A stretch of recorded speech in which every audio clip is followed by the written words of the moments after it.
Hello, I am Jessica Calabrese. I am a registered dental hygienist working with the Community Health Center, and I'm here to talk to you about an event that's coming up in June. I've been volunteering with the Women's Way on the Day of Action, which is an event around oral health access and collecting supplies for people in need in the community, oral health supplies. I'm going to be talking with a few members that are working on this event, both with the Community Health Center and with the United Way and Women's Way. Our first guest tonight is Charity Day. She is going to talk about the United Way, and she is the chair of the Women's Way Committee. So welcome, Charity. How are you? Good, how are you? I am great. Thank you for being here with us. Thank you for inviting me. This event is very exciting, and we couldn't have done it without such a great partner such as the Community Health Center of Franklin County. Great, no, thank you so much. We'd like to first hear a little bit about who the United Way is, so our community understands what the agency is and what they do and what their mission and values are and that kind of thing. So the Women's Way is an organization which is actually in 41 countries. There's approximately 1,800 of them, and in Franklin County, all of the funds which are raised in this area stay in this area.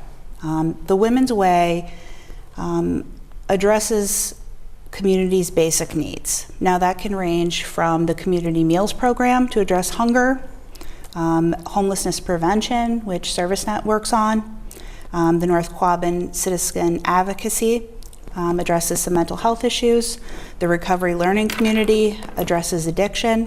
One of the most important things that we do is we look for the most efficient and effective ways to work with partner agencies, of which there's 29 of, to come together as a community. That's one of the great things about Franklin County is we work as a team in general. Some of the other programs which the United Way supports is the NELQUIT Domestic Violence Program, education, which is sometimes provided by organizations such as LifePath, and some financial stability programs such as what Community Action provides. That's great. So Women's Way is actually the ones who are putting on this event, this Day of Action event in June. Can you tell me a little bit about how the program came to be, how the idea came to be for the Day of Action? Certainly. So the Day of Action is actually an event which is done worldwide as part of United Way. The Women's Way started approximately 2005, and women came together wanting tangible results. So instead of just providing funding and making granting decisions, they wanted to do something to strengthen the community. Some of the programs which you may have heard of are Blooming Backpacks, which provides backpacks which are filled with school supplies for local children.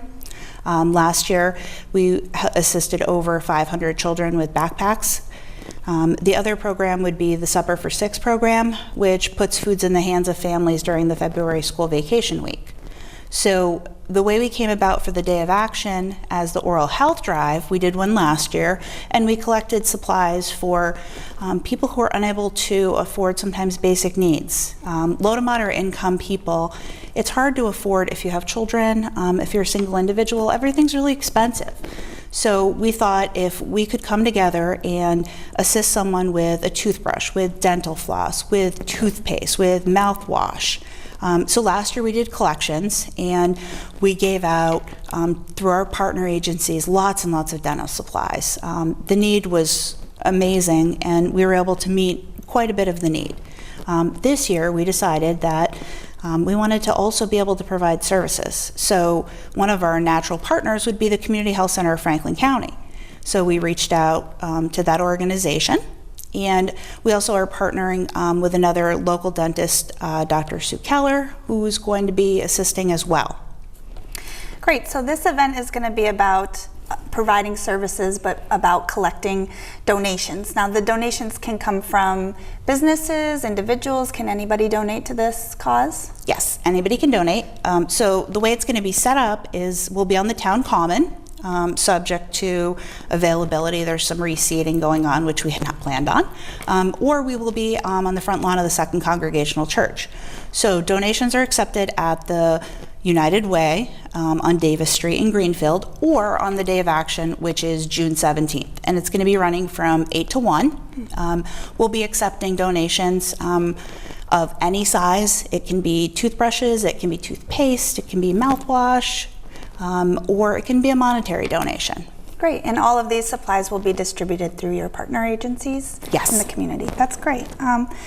Great. How do you feel about community collaborations such as this one between United's Way and Women's Way and the Community Health Center? How do they strengthen what you try to do?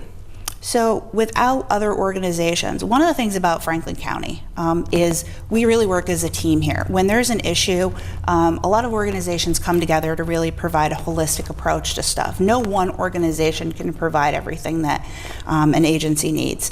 So it helps us, and as part of the United Way, to fulfill the mission of advancing persons to the next level, whatever that may be. Sometimes it's basic supplies, sometimes it's education. Like we talked about, sometimes if someone is facing an issue such as domestic violence, it really allows us to provide services to those in need. Yeah, right, and connect them to other services they may need that you don't have with your partnerships too. Of course, yes. Great. All right, well, thank you so much, Charity, for talking with us today about the Day of Action and who the Women's Way is and how they work with the United Way. And thank you. Thank you. I would like to introduce you to Cheryl Dukes. Cheryl Dukes is a board member with the Community Health Center of Franklin County, and she's here to talk to us a little bit about what the Community Health Center is and what they do. Welcome, Cheryl. Thanks, Jess. How are you doing tonight? Pretty well. And yourself? I'm doing very great. Thank you for being here. Excellent. Thank you for inviting me. I was wondering if you could tell us a little bit about what community health centers are, how they came to be, what are the missions and vision of them, and what populations they're designed to serve. Absolutely. The first health centers started in actually Massachusetts. Always on the cutting edge we are. Back in 1965, two doctors, Dr. Jack Geiger and Dr. Count D. Gibson Jr. I got this information off the Mass League website. Started the health centers to address the issues of access to health care, really, for rural, poor populations. The health centers actually came out of the civil rights movement, and the doctors had noticed as they were traveling in rural Alabama, Black people were not having any sort of access to care. And if you remember, before civil rights were enacted, the segregation was institutionalized, and that Black people didn't have access to the same care that white folks had. So this was something that they had noticed, and just given the nature of the country and the wealth and abundance that was available, it didn't seem right. So they started a center in Alabama, in actually Mississippi, Mound Bayou, Mississippi. Technically was the first one, although segregationalists kept that one from opening before the one in Dorchester, Massachusetts. So there are issues of addressing access to health and wellness in urban centers for poor populations as well as rural areas. And the constituencies, actually it's access to preventative and basic care for everybody. So you don't have to be poor, you can be anybody. And it's basically preventative and primary care. Mm-hmm. So the central mission of the health center, could it be summed up in a sort of a sentence? Why, yes. It's to provide accessible, affordable care to everyone. Yes. And it's high quality care. Okay, thank you. How is this original mission relevant today, do you think? Oh, absolutely. It's absolutely relevant today. And actually, it was on the vanguard because the Affordable Care Act really moved the focus of health and wellness care from acute care settings like hospitals back into the community. And the health center basically is patient-centered, and our focus being on patients is actually coming into the rest of our health care facilities in terms of being patient-focused as opposed to procedure or fee-for-service focused. Mm-hmm. And of course, there's still plenty of populations who lack access to care, even though we're well beyond the civil rights movements and such. We still have that kind of disparities, don't we? Absolutely, absolutely. And those disparities are legislated disparities. And one of the things that the health centers really focus on is not just your disease. They're not disease focused, they're actually whole person focused. So it's really looking at, where do you live? Do you have access to transportation? Do you have access to healthy, nourishing food? Do you have a steady job? All of the basic needs that people have, such as oral care, comes into the whole mission and focus of the health center. And so we're able to actually move healthcare from being disease-focused to being person and environment-focused. Mm-hmm. You mentioned several different ways that people need to be healthy, you know, several different things. How does the health center promote an integrated approach to healthcare? Through collaborations like the one you were talking about with the United Way.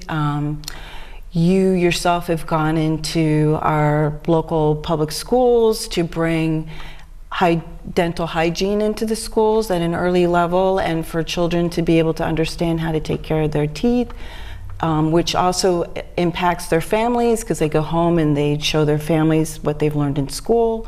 So there's that. There's also folks like me who sit on other boards and committees within the community, so we're always getting information, bringing it back to the health center, as well as bringing what we do on the health center board out to other agencies in the community.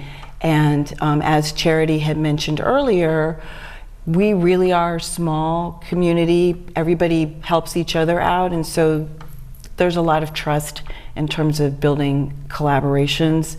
And so from the whole healthy way of looking at things, we also are able to partner with other organizations and agencies to bring that total health and wellness care to our patient members.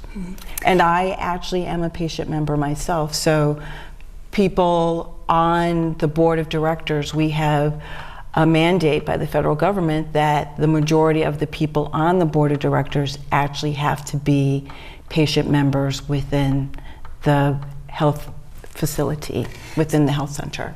So that's one of the unique things also about community health centers, right? Is that the board is majority patient members. Absolutely. What do you think the significance of that is, being a board member who's a patient member? What kind of insight do you have into the care that goes on in the health center? It's actually been really quite amazing, having insight into what the staff do, not just the nurse practitioners and physicians, but frontline staff like the receptionists. So we're really paying attention to how long does it take to actually get an appointment?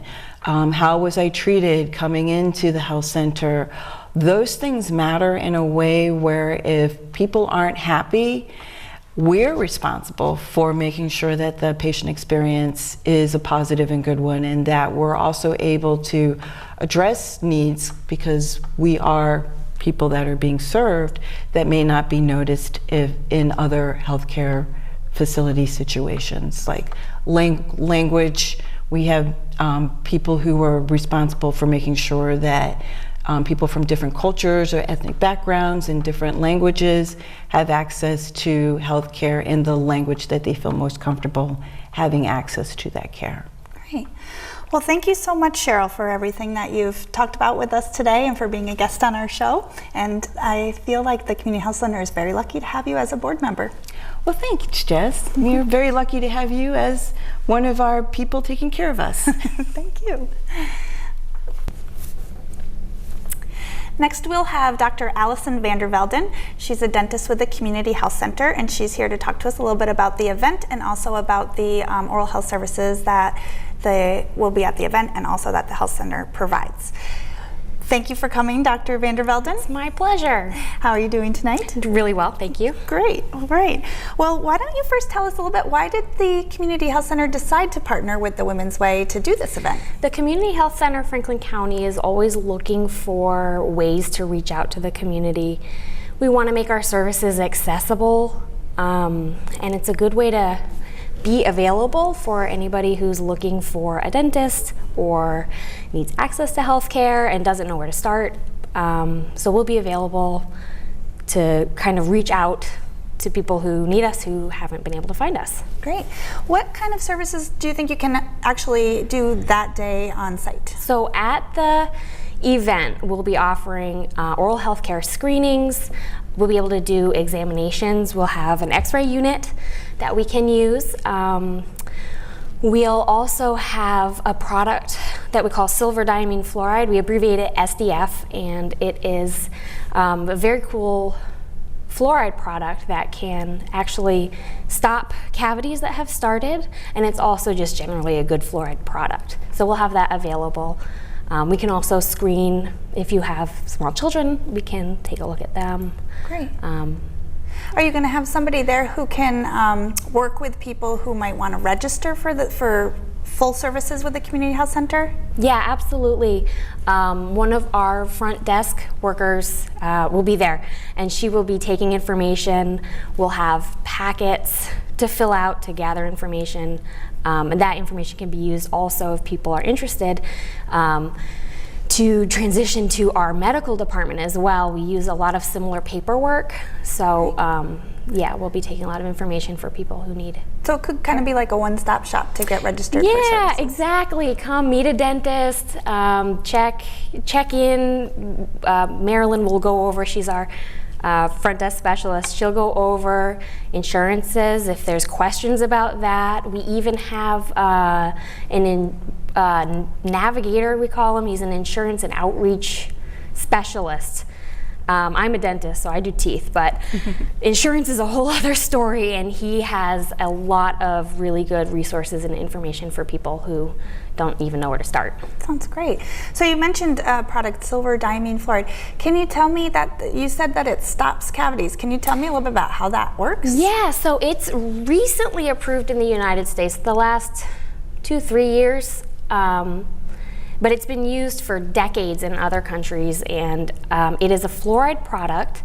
It has silver ions in it, and those two ingredients together work to actually stop the cavity process. So the silver ions can kill the bacteria that cause cavities, and the fluoride can remineralize the tooth. So it is a very cool product that we've been using more and more. It's not for everything. It's not gonna, erase the need for fillings, extractions, and crowns, all those things, but in some situations it's a really good alternative or a good first step. Can you tell me about what maybe situations would be best suited to this type of thing in case people are interested? Yeah, it's an excellent product for children. So that's a big use that we have for it, is children who are too young to be cooperative. Not that they necessarily don't want to be cooperative, they're just not able to. So we can't do a restoration, we can't do a drilling and filling like we normally would need to do for fear of hurting them. The alternative would be sedation dentistry, where they have to go under anesthesia. With this product, we can actually stop or slow the decay until such time that they're able to sit through procedure. It's also really good for patients who have a lot of decay. We may not be able to get through all of their cavities before something gets worse. So it's really good for that. Great. So what is the process to have this treatment done? Is it, does it require being numb? Does it take a lot of time? Yeah, all it is a liquid, and we use a tiny little brush, and we actually rub it onto the tooth structure for about a minute and rinse it off. It does not taste very good, but we do our best to keep it away from everybody's tongue. And we just rinse it off. So if you have sensitivity to cold, you might notice the cold water on there, but it doesn't require an anesthetic. And it's pretty quick and easy, similar to a fluoride treatment, any other fluoride treatment that you would get. Great. So in just a few minutes, you could stop a cavity. Yeah, absolutely. That sounds amazing. And that's going to be available on the day of action also? Yes, yeah. Great, okay. Can you tell me a little bit also about what the health center is doing this event has arisen partly in response to the lack of access to oral health care, which we have talked about.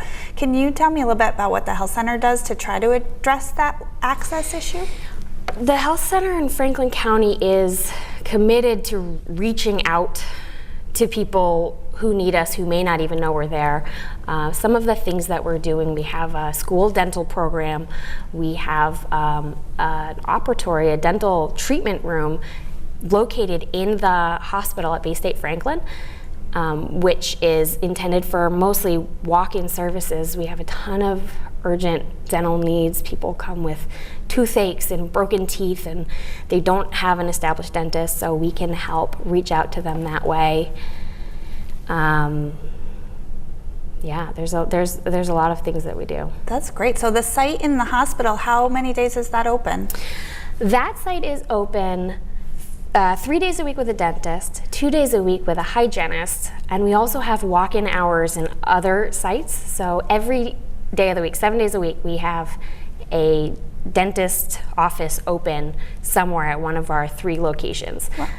So you're even open on Saturday and Sunday? Saturday and Sunday. Saturday in our Turners Falls location for urgent dental needs, and that's with our oral surgeon that we have, which is really a luxury. There's a lot of oral surgery needs, and to have one at our health center is really wonderful. And then Sundays we have general dentists at the hospital site. Yeah, and that's walk-in. Can anybody show up, or is that only open for people who are currently patients? Anybody can come to that walk-in day. We do sometimes fill up, so it's good to know that if you show up to the walk-in, you may end up needing to wait some time, but at the very least, it's a wonderful way to get the paperwork filled out, figure out what's the next step, any treatment that we can provide that day. If you're having urgent needs, if you're having a toothache, if you're even a cosmetic emergency, a chipped front tooth, we can fix that. So we are set up to do almost the full gamut on Sundays of dental treatments, with the limitations of time and and resources for that day if there's 10 other people. And how many people show up. Exactly. Right. Well, great. So it sounds like the health center is doing a lot of things to address the access issue. My last question for you would be, why do we even really care that much about oral health? Is that, what is the significance of your mouth? Yeah, I hear a lot from people, oh, they're just teeth, or especially with children, oh, they're just baby teeth, they're gonna fall out anyway, but your mouth is the entryway to your entire body.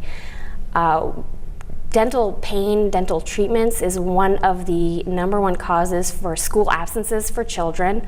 It keeps kids out of school, it keeps people away from work, because toothache is truly debilitating. Mm-hmm. Not to mention it can lead to swelling, which can become a huge emergency. One of the reasons we've partnered up with Bay State Franklin Medical Center at the hospital is to try to divert some patients who are seeking dental care from the emergency room because they didn't realize they had access to a dentist. Mm-hmm. Right. So. And if they go to the emergency room for dental care, can they get dental care there? There's not much that an ER doctor can do. They can prescribe antibiotics, they can sometimes give you pain medication, occasionally they can numb up an area, but not all emergency room doctors will do that. But they are not really able to diagnose the problem, and they certainly can't do dental work. Right. So, if somebody had an infection or any kind of disease in their mouth, could it affect their body in a negative way, or does it just kind of stay in the mouth? It's absolutely systemic. So anytime there's bacteria in one part of your body, it can move to another part of your body. A lot of people have heard of patients who've had heart attacks that could be related to tooth problems. You can have infections in artificial joints related to the tooth problems.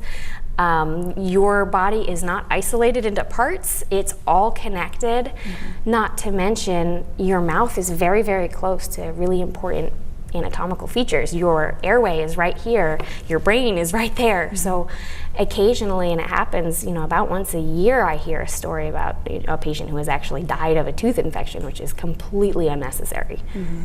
So it's a pretty important part of the overall health picture. Yes, it is. Now, our overall health is also important, which is why at the Community Health Center of Franklin County, we like to collaborate with our medical side. We have a full medical department to take care of your blood pressure, to help you with your diabetes, but you are an entire patient, you know, including your mouth, including your heart, including everything. So Great. we have everything. Great, yes. Well, thank you so much for coming to talk to us today, Dr. Vander Velden, and we look forward to seeing you at the Day of Action event in June. I'm looking forward to it. Thank you. I'd just like to remind everybody that the Day of Action event is going to be on Saturday, June 17th, starting at 8 and ending at 1 p.m. It will be on the Greenfield Village Green and also in the church. Anybody who comes to receive any oral health services, all of the services are going to be offered free from the Community Health Center. Anyone who receives a service from the dentist or speaks to one of the dental staff members about becoming a patient or about anything related to their oral health care needs will receive a $5 gift card. There will also be door prizes, so you'll pick up a raffle ticket and be eligible for a prize, and there'll be refreshments there. So we hope to see you there on Saturday, June 17th from 8 to 1. Thank you so much.